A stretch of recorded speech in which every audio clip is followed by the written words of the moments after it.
Hello Sir Paul. I-share ko lang po itong mga experience ko sa isang kilalang burgeran noong mga panahon ko. By the way, thankful po ako dito sa burgeran na ito, Burger Machine.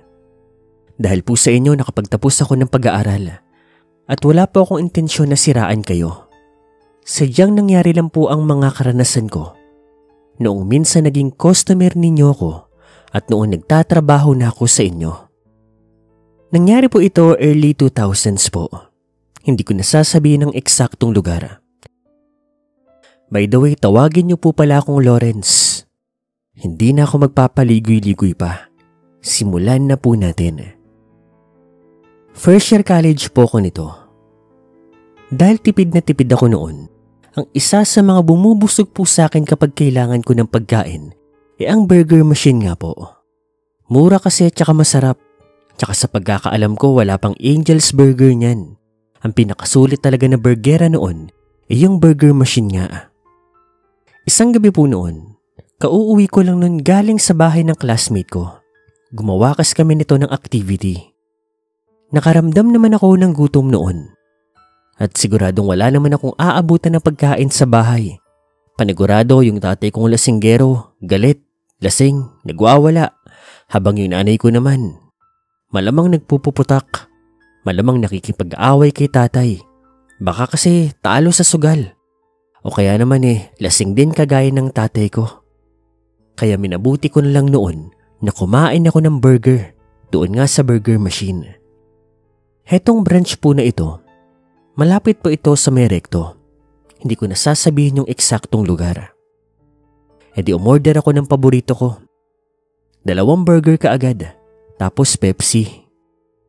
Habang naghihintay maluto ang burger ko, napansin ko po na doon po sa loob, meron pong batang maliit.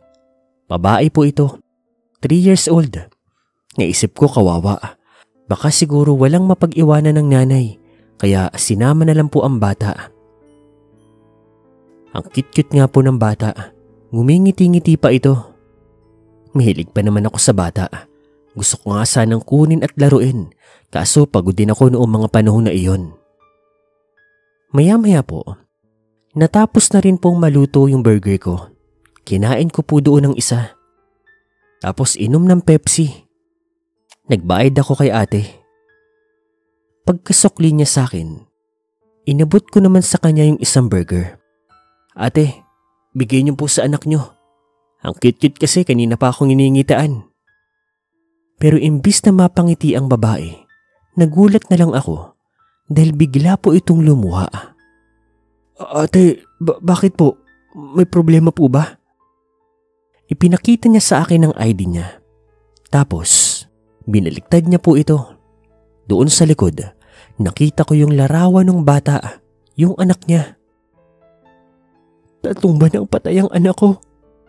Nagkaroon siya ng malubhang sakit. Nakita mo ba siya? Kasama ko ba?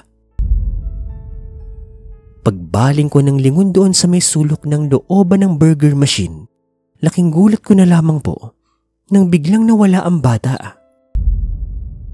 Ituturo ko pa nga sana ang bata doon sa sulok pero naintindihan ko na ang lahat. Mukha atang kaluluwa ng bata yung nakita ko. Humingi ako ng sorry doon sa babae. Hiyang-hiya nga ako at the same time awang-awa. Pero sabi niya okay lang daw. Madalas na raw kasi talagang sinasama yung anak niya doon sa trabaho niya. Pero nang mawala na nga raw ito dahil sa malubhang sakit, kahit hindi na nga raw niya ito nakakasama, may pagkakataon daw na nararamdaman niyang ang kaluluwa ng anak niya nandoon sa may burgeran. Awa na lang talaga ang naramdaman ko doon sa babae na iyon. Fast forward po, 3rd year college na po ako nito. Tuluyan na po naghiwala yung mga magagaling kong magulang. Dahil doon, wala na talagang nagsosuporta sa pag-aaral ko. Napilitan tuloy akong maghanap ng trabaho noon. At kung mapaglaro nga naman talaga ang tadhana, Burger Machine po ang tumanggap sa isang tulad ko na nag-aaral po noon. So sa umaga, nag-aaral po ako. Pagsapit naman po ng hapon hanggang madaling araw, nagtatrabaho ako doon sa burger machine. Tapos uuwi na lang ako sa umaga para gumayak sa pagpasok. Hindi ko na nga nakikita yung mga magulang ko noon. Wala naman akong paki sa kanila. Okay pa nga sa burger machine eh. Marami ako nakikita, nakakasama, nakakapagpahinga pa ako. Kasi pag madaling araw, pa isa-isa na lang naman yung customer. Oo, napuputol lang tulog. Pero okay lang. At least kumikita ng pera. Heto po yung kakaibang experience ko doon. Siya nga pala yung branch ko po pala nito. Sa may bandang Quiapo na po. Kapag madaling araw, konting-konti lang talaga ang mga tao doon. Iba na lang kapag may mga riot, kapag may mga raid, pero kapag normal na gabi, talagang relax na relax lang. Nakakapag-review pa nga ako doon eh. Ang maganda pa nga doon sa may burger machine na pinasukan ko noon, merong TV. Kaya nakakapanood pa ako ng palabas tuwing gabi. Nagdadala pa nga ako ng mga pelikula eh. Mabuti may nahihiraman ako. So heto na nga. Isang tipikal na madaling araw. May mga customer, iilan. Pero pagsapit po ng 3:00 ng madaling araw, walang-wala na talagang tao. Safe naman doon kasi may rehas naman ako. At may malapit din naman po na police station kung sakali. Pero nung gabing yun, bigla pong bumuhos ang malakas na ulan. As in biglang bigla talaga. Mas okay ka ako. Mas marerelax ako. Makakatulog ako ng malamig. Pero maya-maya po, habang bumubuhos po ang malakas na ulan, nagtaka na lang po ako dahil nakakarinig po ko sa kalsada na merong nag-aaway. Actually, normal naman talaga yun doon. Pero sa pagkakataon po na iyon, may iba kong naririnig. May angil, may giri, tapos may pagaspas din ng pakpak. Yung antok ko noon nawala. Napabangon ako at napasilip. At sa labas po, may nakita akong isang tao na may malaking pakpak. Tapos, may nakikipaglaban sa kanya na isang lalaki na nakasuot ng itim na leather jacket. Yung lalaki po na iyon, meron po itong hawak na sandata. Kutsilyo po ito, yung parang kris. Yung talim po niya parang may alon-alon. Tapos nakikita ko po, naliligo po sila sa ulan. Tapos nagpapalitan po sila ng kalmot, unday ng kutsilyo nga na kris. Tapos basta para ka nanonood ng pelikula. Sabi ko nga sa sarili ko noon, nasusobrahan na ba ako sa kakapanood? Baka naman nananaginip lang ako noon. Pero hindi, totoong totoo.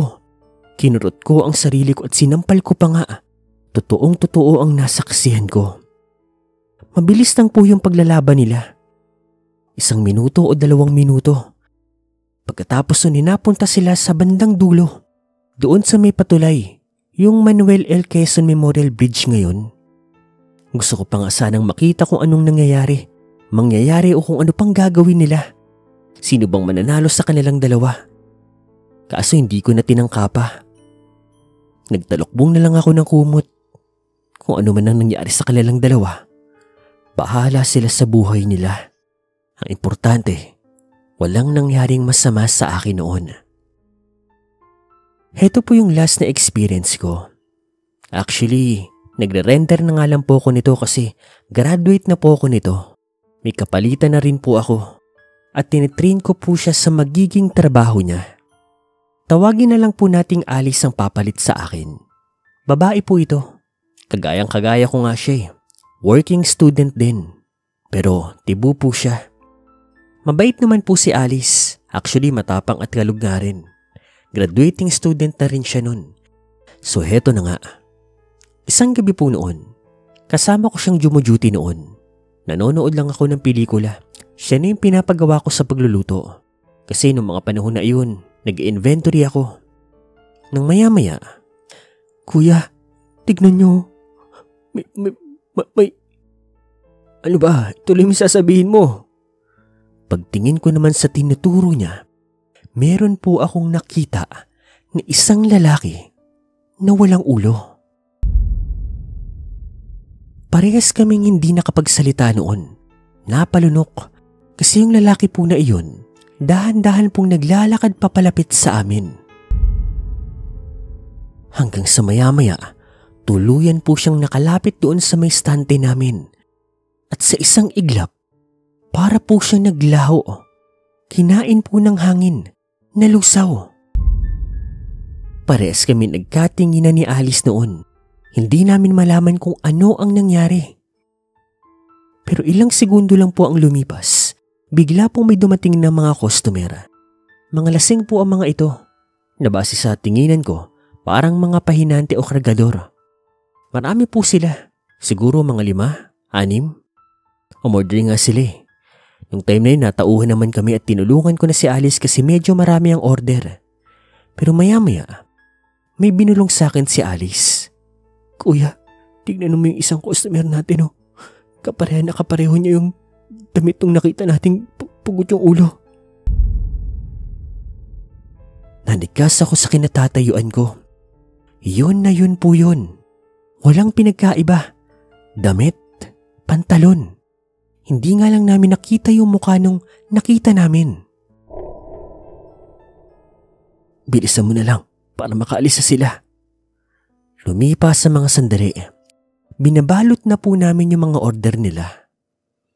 Nang nagulat na lang po kami, nang biglang may isang grupo naman na tumatakbo at sumisigaw na papunta doon sa istante namin. At walang ano-ano. Yung tinutukoy po namin ni Alice na kapareho nga po ng damit sa nakita naming pugutang ulo. Guess what? Pinugutan din po ng ulo. Sa harapan po namin mismo natalsikan pa nga kami ng dugo. Pagkatapos nun, nagtakbuhan ang lahat, sigawan, nag-away pa nga sila eh. Kami naman po ni Alice, naistatwa na lang po doon. At natagpuan na lang po ang mga sarili namin na nasa istasyonan ng pulis e ne-interview na ng mga pulis. Sinabi lang namin ang nakita namin. Liban na lang po doon sa parang premonisyon na nangyari. Baka pagkamalan pa kaming mga baliw eh. Baka sabihin nagdodroga pa kami. Mula nung araw na yon, hindi na ako pumasok. Naintindihan naman yun ng supervisor namin. Trumang-truma ako eh. Pero alam niyo ba, si Alice atapang atomboy talaga. Hindi siya umalis doon. Oo't natakot daw siya. Pero mas matatakot daw siya sa kinabukasan niya kapag hindi siya magtatrabaho doon kasi paniguradong hihinto siya. Konting tiis na lang naman daw. Malapit na siyang graduate. Yun po ang mga experience ko. Kayo, anong kwentong burger machine ninyo